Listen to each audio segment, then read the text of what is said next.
साथियों नमस्कार। आप सभी का हमारे YouTube channel target all UP exam में स्वागत है। सबसे पहले जिस साथी ने हमारे चैनल को सब्सक्राइब ना किया हो सब्सक्राइब कर ले और वीडियो को लाइक अवश्य कर ले। दोस्तों देखते हैं सीरीज का पहला प्रश्न। खड़ी बोली में सबसे पहले काव्य सृजन करने वाले कवि हैं। ए ऑप्शन है अमीर खुसरो, बी है सूरदास, सी है तुलसीदास, डी इनमें से कोई नहीं।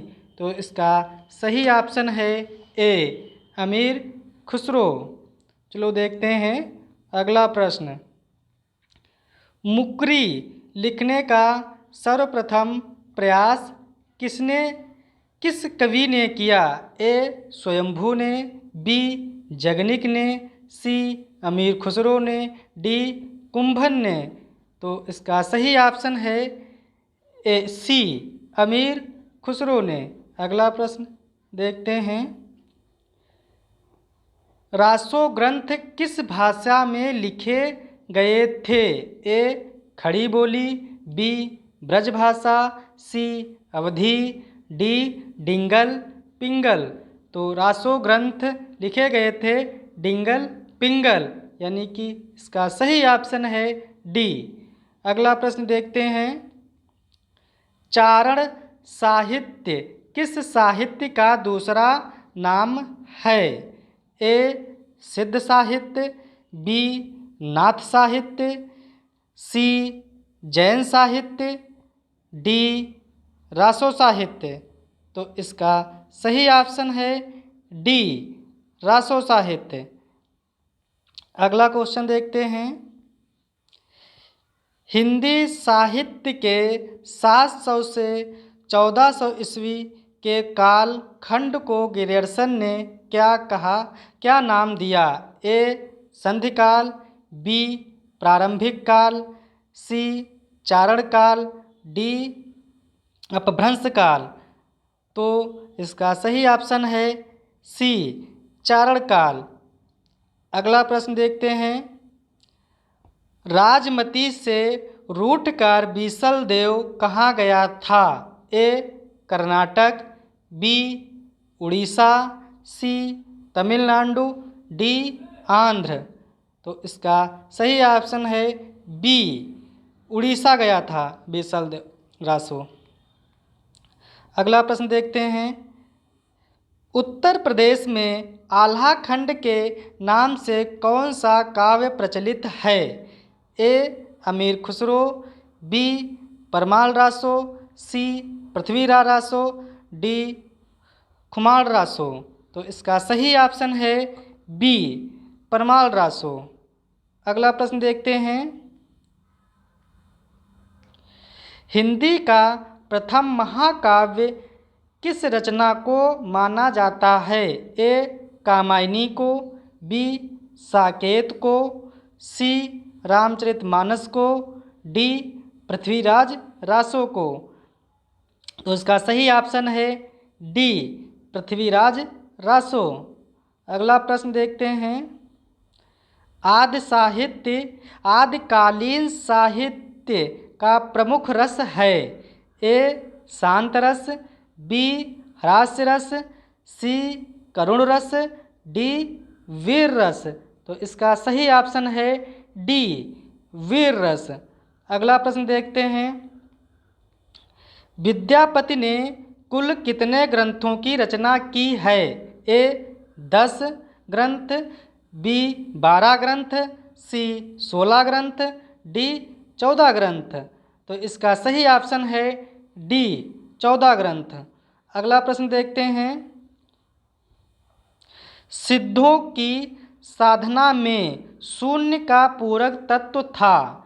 ए व्रज, बी अग्नि, सी चित्र, डी ज्ञान। तो इसका सही ऑप्शन है व्रज। शून्य का पूरक तत्व था व्रज। अगला प्रश्न देखते हैं।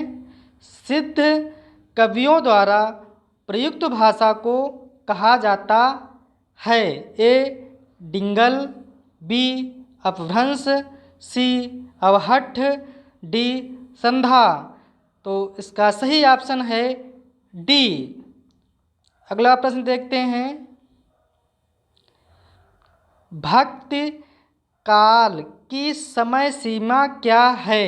ए 1275 से संवत 1700 तक, बी संवत 1275 से संवत 1800 तक, सी संवत 1375 से संवत 1850 तक, डी उपर्युक्त में से कोई नहीं। तो इसका सही ऑप्शन है डी, उपर्युक्त में से कोई नहीं। तो भक्ति काल की समय सीमा है क्या? तो विक्रम संवत 1375 से 1700 इस विक्रम संवत तक माना जाता है भक्ति काल की समय सीमा। अगला प्रश्न देखते हैं दोस्तों, रामानुजाचार्य ने किस दर्शन का प्रतिपादन किया? ए अद्वैतवाद का, बी शुद्धाद्वैतवाद का, सी विशिष्टताद्वैतवाद का, डी द्वैतवाद का। तो इसका सही ऑप्शन है सी, विशिष्टताद्वैतवाद का। रामानुजाचार्य ने विशिष्टताद्वैतवाद का प्रतिपादन किया। अगला प्रश्न है, अलवार भक्तों की संख्या कितनी मानी गई है? ए 9, बी 20, सी 12, डी 15। तो अलवार भक्तों की संख्या 12 मानी गई है। तो इसका सही ऑप्शन है सी। अगला प्रश्न देखते हैं, निम्नलिखित में से कौन स्वामी रामानंद का शिष्य नहीं था? नहीं था दोस्तों, नहीं था। ए अनंतानंद, बी सुखानंद, सी नरहयानंद, डी रैदास। तो इसका सही ऑप्शन है सी, नरहरानंद। अगला प्रश्न देखते हैं दोस्तों, हिंदी के किस काल को स्वर्ण युग कहा जाता है? ए छायावाद, बी रीतकाल, सी भक्तिकाल, डी आदिकाल। तो इसका सही ऑप्शन है सी, भक्तिकाल। यानी कि हिंदी के स्वर्ण युग कहा जाता है भक्तिकाल को। अगला प्रश्न है, भक्तमाल के रचयिता नाभादास के गुरु का नाम था। नाभादास के गुरु का नाम पूछ रहा है। तो ए नरिहरदास, बी वल्लभाचार्य, सी विठलनाथ, डी अग्रदास। तो इसका सही ऑप्शन है डी, अग्रदास। अगला प्रश्न देखते हैं दोस्तों, इनमें से ज्ञानाश्रयी शाखा के कवि नहीं हैं। ए धर्मदास, बी अग्रदास, सी दादू दयाल, डी कबीरदास। तो ज्ञानाश्रयी शाखा के कवि नहीं हैं। तो इसका सही ऑप्शन है बी, अग्रदास नहीं है। बाकी धर्मदास, दादू दयाल और कबीरदास ज्ञानाश्रयी शाखा के कवि हैं। हरडेवाड़ी एवं अंगवधु किसकी वाणी के संकलन हैं? ए सुंदरदास, बी दादू दयाल, सी मलूकदास, डी कबीरदास। तो इसका सही ऑप्शन है बी, दादू दयाल। यानी कि हरडेवाड़ी एवं अंगवधु दादू दयाल के वाणी के संकलन हैं। अगला प्रश्न देखते हैं, संत काव्य नाम किसने दिया? ए आचार्य रामचंद्र शुक्ल ने दिया, बी राहुल सक्रात्यायन ने दिया, सी रामकुमार वर्मा ने दिया, डी हजारी प्रसाद द्विवेदी ने दिया। तो इसका सही ऑप्शन है सी, रामकुमार वर्मा ने संत काव्य नाम दिया। अगला प्रश्न देखते हैं, भक्ति विवेक निम्न में से किसकी रचना है? ए मलूकदास की है, बी सुंदरदास की है, सी नाभादास की है, डी दादू दयाल की है। तो इसकी सही सही ऑप्शन है मलूक दास, ऑप्शन ए। अगला प्रश्न देखते हैं। हिंदी का प्रथम सूफी कवि है। हिंदी का प्रथम सूफी कवि हैं। ए मुल्ला दाऊद, बी जायसी, सी मुल्ला वजही, डी कुतुबुन। तो इसका सही ऑप्शन है ए मुल्ला दाऊद। अगला प्रश्न देखते हैं दोस्तों। सूफी कवियों का सबसे प्रिय अलंकार है। ए वक्रोक्ति अलंकार है, बी समासोक्ति अलंकार है, सी अनुप्रास अलंकार है, डी श्लेष अलंकार है। तो इसका सही ऑप्शन है बी समासोक्ति अलंकार है। सूफी कवियों का सबसे प्रिय अलंकार समासोक्ति अलंकार है। आचार्य रामचंद्र शुक्ल ने प्रेमाख्यान परंपरा का हिंदी में प्रवर्तक प्रथम कवि किसे माना है। प्रवर्तक या प्रथम कवि किसे माना है। ए कुतुबुन को, बी यूसरदास को, सी मुल्ला दाऊद को, डी असाइत को। तो इसका सही ऑप्शन है कुतुबुन, ए। अगला प्रश्न देखते हैं दोस्तों। इनमें से जायसी की कौन सी रचना नहीं है। तो इसका ए ऑप्शन है आखिरी कलाम, बी ऑप्शन है अखरावट, सी ऑप्शन है पद्मावत, डी ऑप्शन है चित्रावली। तो इसका सही ऑप्शन है चित्रावली। चित्रावली जायसी की रचना नहीं है। बाकी आखिरी कलाम जायसी की रचना है, अखरावट भी जायसी की रचना है और पद्मावती भी जायसी की रचना है। तो चित्रावली किसकी रचना है। चित्रावली उस्मान की रचना है। अगला प्रश्न देखते हैं दोस्तों।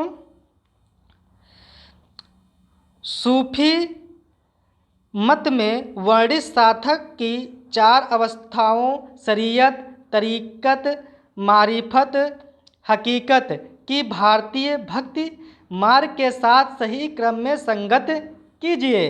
तो ए है आचरण, उपासना, सिद्धावस्था, सत्यबोधक बोध, बी है सत्यबोध, आचरण, उपासना, सिद्धावस्था, सी है आचरण, उपासना, सत्यबोध, सिद्धावस्था, डी है सत्यबोध, उपासना, आचरण, सिद्धावस्था।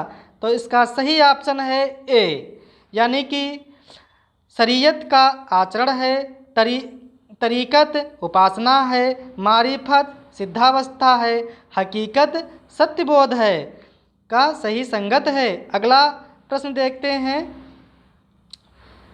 कहरनामा किसकी रचना है। ए मुल्ला दाऊद की रचना है, बी सूरदास की रचना है, सी कुतुबुन की रचना है, डी जायसी की रचना है।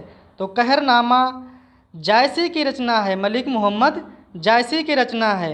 अगला प्रश्न देखते हैं दोस्तों।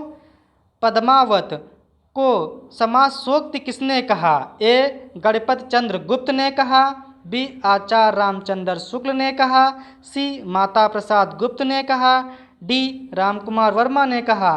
तो पद्मावत को समासोक्ति ने आचार्य रामचंद्र शुक्ल ने कहा। इसका सही ऑप्शन बी है।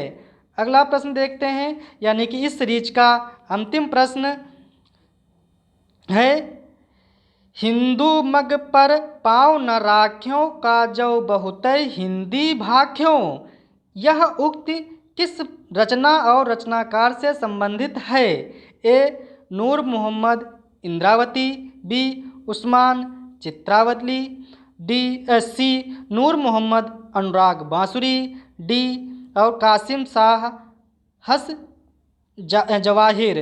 तो इसका सही ऑप्शन है सी नूर मोहम्मद अनुराग बांसुरी। दोस्तों पूरा वीडियो देखने के लिए आप सभी को नमस्कार। जय हिंद,